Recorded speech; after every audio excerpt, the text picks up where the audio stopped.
Hello, আসসালামু আলাইকুম। সবাই কেমন আছেন? আলহামদুলিল্লাহ, আমি ভালো আছি। আজকে চলে এসেছি বাংলাদেশের একদম শেষ প্রান্তে সাগরকন্যা কুয়াকাটায় দৃশ্য উপভোগ করার জন্য এবং সাগরের বাতাস উপভোগ করার জন্য। তো অনেক দিন পরে কুয়াকাটার মাটিতে পা রাখলাম। এখানে অনেক বাচ্চা এবং পরিবার নিয়ে সবাই এসেছে। খুবই বাতাস, তো গরম ছিল, তো সাগর পাড়ে খুবই বাতাসে কলিজা ঠান্ডা হয়ে যায়। সাগরের ঢেউ অনেক উত্তাল, সবাই সাগরের ঢেউয়ের তালে তালে অনেক আনন্দ ফুর্তি করতেছে। খুবই চমৎকার একটি দিন পার করতেছি। কুয়াকাটা এখন বিচ অনেকটাই ভেঙে গেছে,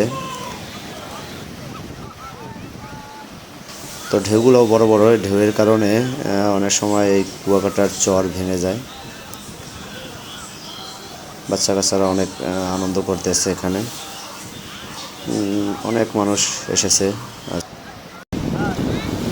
স্পিড বোর্ডে উঠলাম, উঠে একটু দৌড় খেলাম।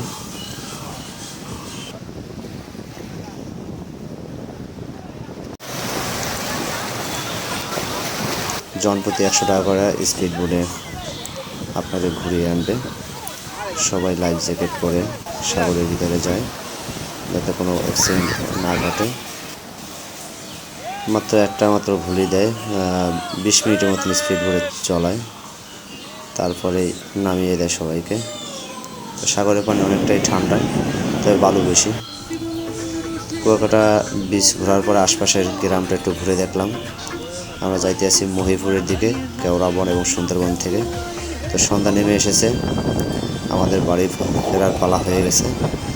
সন্ধ্যার আবহাওয়াটাও অনেক সুন্দর, সাগর একদম নিস্তেজ, হালকা হালকা বাতাস এবং মৃদু মৃদু ঢেউ।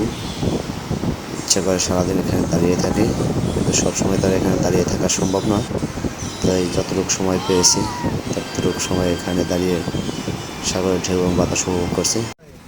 সব শেষে বাড়ির পথে রওনা দিলাম। সবাই ভালো থাকুন, সুস্থ থাকুন, ধন্যবাদ।